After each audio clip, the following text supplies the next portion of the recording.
Hey everyone, welcome back to the channel. Today, we're diving into a fascinating story that could change the future of women's basketball. Ice Cube, founder of the Big Three League, made Caitlin Clark an offer she couldn't refuse, a $5 million deal 65 times the salary of a WNBA rookie. But something strange happened and the deal disappeared overnight. So why didn't Caitlin Clark take the offer? And why wasn't Angel Reese even considered? The story goes much deeper than money. It's about power, control, and the forces trying to keep the status quo in place. Let's break it down. But before further proceeding in video, please make sure to subscribe for more WNBA updates. We know it takes some of your time and we appreciate it. Well, we got an interesting, I'm gonna call it a nugget, but it's a pretty lengthy explanation as to why Caitlin Clark got a $5 million offer from Ice Cube's Big Three League. 25 million people tuned in to watch Caitlin Clark make history during her NCAA championship run. Ice Cube offered her $5 million, 65 times more than her WNBA rookie salary, and then, inexplicably, the deal vanished. Angel Reese wasn't even extended an offer. The basketball world is full of speculation, but the true story runs deeper than finances. The numbers reveal an uncomfortable reality that's causing division within the women's basketball community. Now, I gotta tell you, I'm not big on three-on-three basketball, but I am guilty of watching this league from time to time because, well, it's kind of a throwback to old school basketball. Massive deals are a regular occurrence in professional sports, but what transpired between Ice Cube and Caitlin Clark may be the most compelling story of the year. $5 million isn't just a number, it's a powerful statement. When Ice Cube put that sum on the table, he wasn't merely making an offer, he was looking to transform the game. But before we dive into why this deal fell through, we need to grasp its true significance. The WNBA's rookie salary stands at just $76,500. Pause and consider that. Ice Cube wasn't offering Clark a better deal, he was offering her 65 times her rookie pay. This wasn't just a contract, it was a revolutionary shift in women's basketball.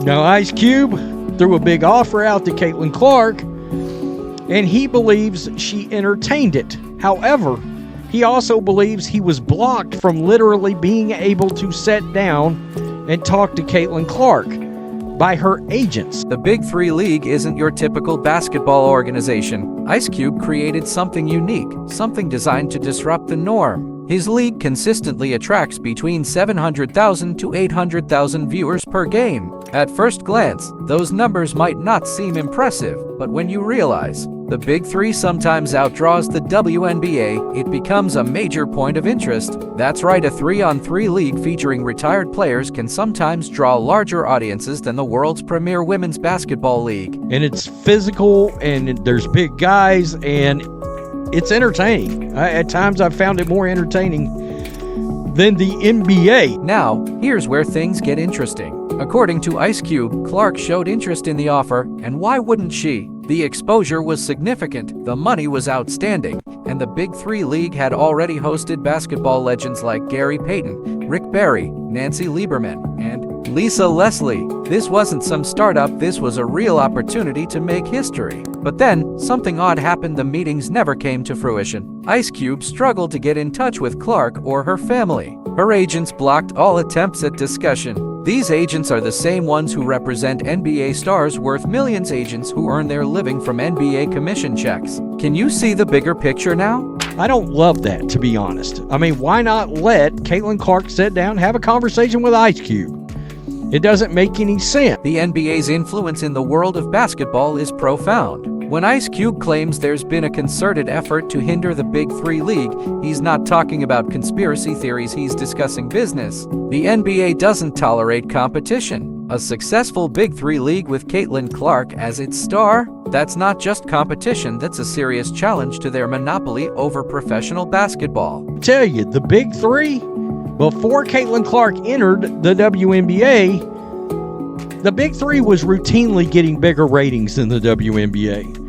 And there's been times I've seen the Big Three get a 700,000 or 800,000 viewership rating for their basketball league. He also says something about Angel Reese, and it's very telling, and it's what everybody with any lick of sense has been trying to tell the mainstream media, and everybody that keeps wanting to shoehorn Angel Reese into every Caitlin Clark conversation. He just comes out and says, Caitlin Clark got the offer, Angel Reese didn't, because Angel Reese doesn't move the needle.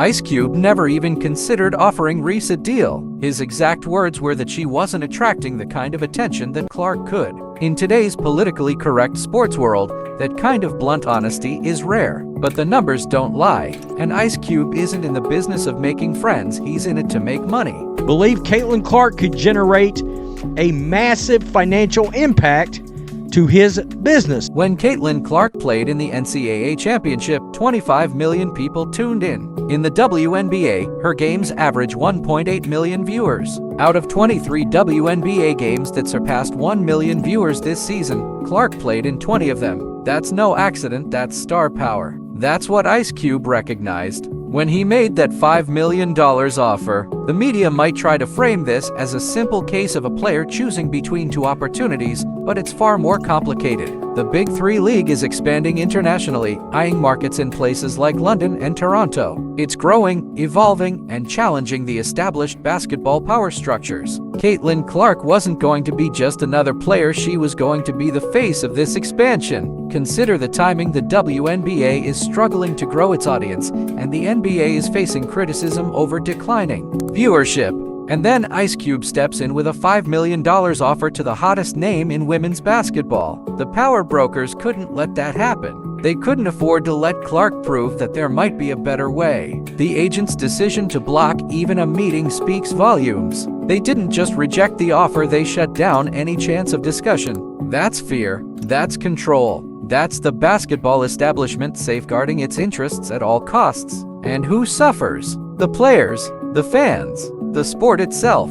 Ice Cube's vision for the Big Three League isn't just about basketball. It's about creating new opportunities, challenging the status quo, and offering players alternatives. When he made that offer to Clark, he wasn't just seeking to sign her, he was trying to change the game. But the powers that be wouldn't allow it. The mainstream media won't tell you this story. They'll focus on Clark's decision to join the WNBA, her endorsement deals, and her impact on the league. But they won't discuss the meeting that never happened. They won't talk about the agents who blocked a potentially groundbreaking deal. They won't ask why the basketball establishment was so terrified of even letting Clark consider the Big Three League. This isn't just about Caitlin Clark, Angel Reese, or Ice Cube, it's about control. It's about power. So, what does this all mean? Ice Cube's offer wasn't just about money. It was a bold move to change the game, challenge the NBA's monopoly, and give players more choices. But the powers that be didn't want that to happen. Thanks for watching.